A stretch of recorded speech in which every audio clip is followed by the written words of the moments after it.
If you ask an AI agent right now to give you an inventory forecast for next quarter, it will probably deliver a beautiful chart to you with that inventory forecast in about 3 seconds flat. But if that forecast is built on the wrong business assumptions, it is just a high-speed way to scramble your pacing, to blow up your quarterly financial plan, or potentially to leave millions of dollars of revenue on the table. Getting a forecast is not the hard part anymore. Knowing what forecast you actually need is where the game is won and lost. And so what I'm going to be talking about today is what you, as the human operator, as the human in the loop, need to ask of your agents at the start of the process and what you need to be looking for in your output. And these concepts are essential whether you are in ad operations, inventory management, yield, or even finance. Anybody who is responsible for understanding or producing inventory forecasts. By the end of this video, you will have 5 specific concepts that you need to be thinking about when you work with your algorithm or your AI agent or the platform around inventory forecasting as a publisher of digital advertising. Before I begin, there's one important consideration that a lot of organizations skip right past, which is why are you even doing the supply forecast in the first place? The most immediate reason for a good supply forecast is to ensure that you have the inventory available to deliver on the commitments you have made for your managed advertising campaign. But just as important are considerations like ensuring that you know what supply you will have over a certain period so that your ad server paces correctly, or that you have enough supply available to meet your financial plan for the quarter or for the year. And what I just ran through are a number of very different business questions. For example, a forecast can be used to check whether a guaranteed campaign will deliver, and that may be much more granular than a forecast that is used for quarterly financial planning purposes. So the first place to start is not with the model. It's about thinking about what is the decision that you are trying to support. Regardless of the use case, the first place to start thinking about that is the time periods that are important for your business, because this informs the level of detail that you need in your forecast. For example, you may know that your audience peaks in the early morning and mid-afternoon in terms of views, and the traffic at this time is significantly greater than, say, the early hours of the morning. And if you're a publisher who is selling specific hourly slots, this is important. Maybe you have a lot of fast food advertisers as clients, and you are selling impressions around the lunch hour rush.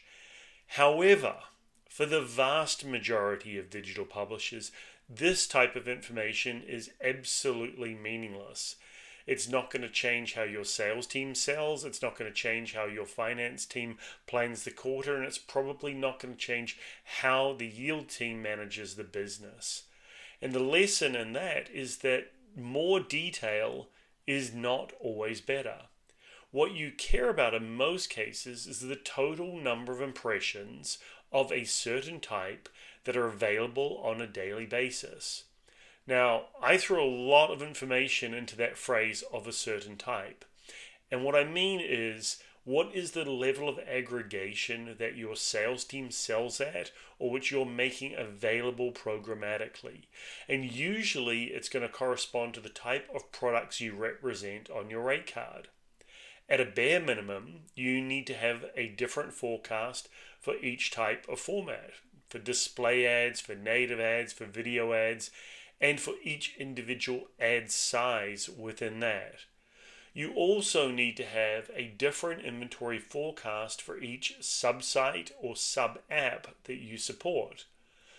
For example, I assure you that Yahoo, the website, would have different inventory forecasts for Yahoo Sports, Yahoo News, Yahoo Fantasy Football, and so on. And this is where the human operator matters. An AI system can generate a forecast at almost any level of detail, but the human has to decide the level of detail that actually matches how the business operates. So, I've told you that outside of perhaps ad server campaign pacing, for most business processes, you don't need to worry about forecasting at the hour, minute, and second.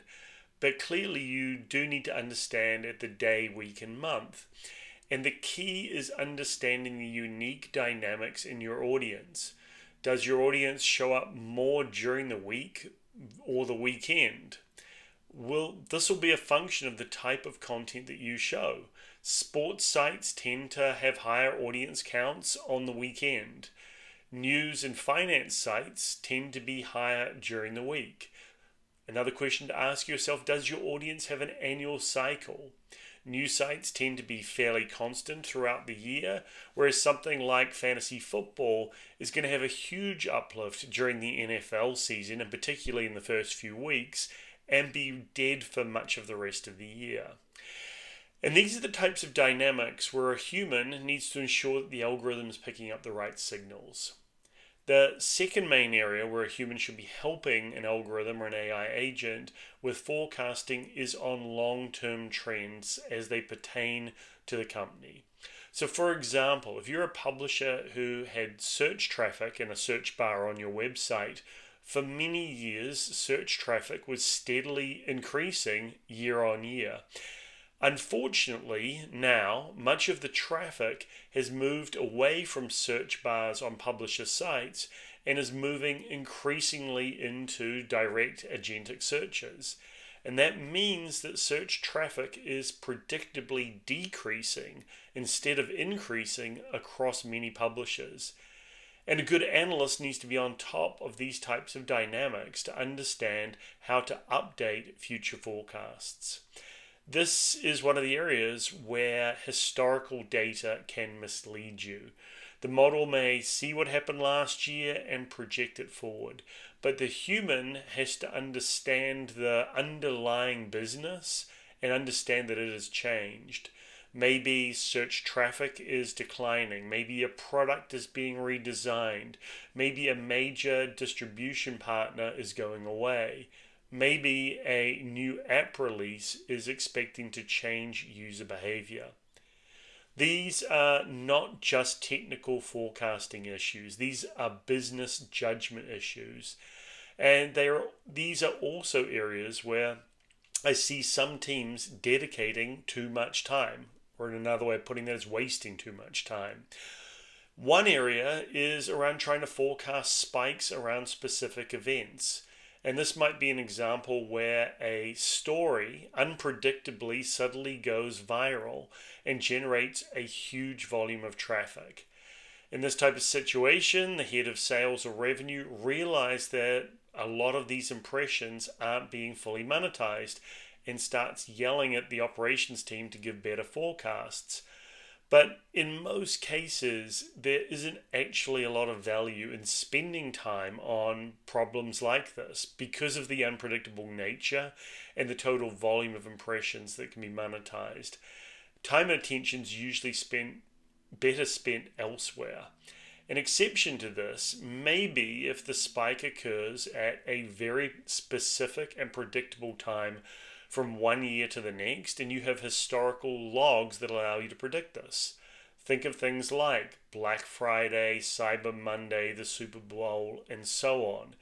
However, even in these cases, I would question whether the amount of time and effort that many teams put into this is warranted for most publishers, because the question should always be, will this forecast change a decision within the company?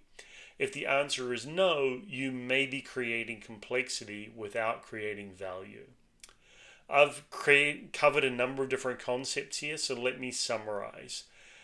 Inventory supply forecasting is hard within digital media, so don't make it harder than it needs to be. First, you need to understand why you are forecasting in the first place. Are you doing it to manage campaign delivery, help the ad server pace correctly, support the sales team, or to validate the financial plan?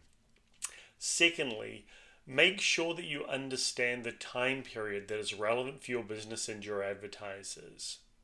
Third, make sure that you understand the level of aggregation that is appropriate, meaning what product types, ad formats, ad sizes, site levels, and app levels actually matter.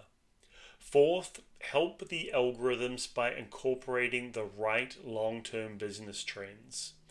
And fifth and finally, don't waste time forecasting unpredictable spikes unless you have to. The biggest takeaway is this: don't ask your AI agent just for a forecast. Ask for a forecast that matches the business decision that you need to make. I'm James Deaker. I am the Yield Doctor. Subscribe to join me next time.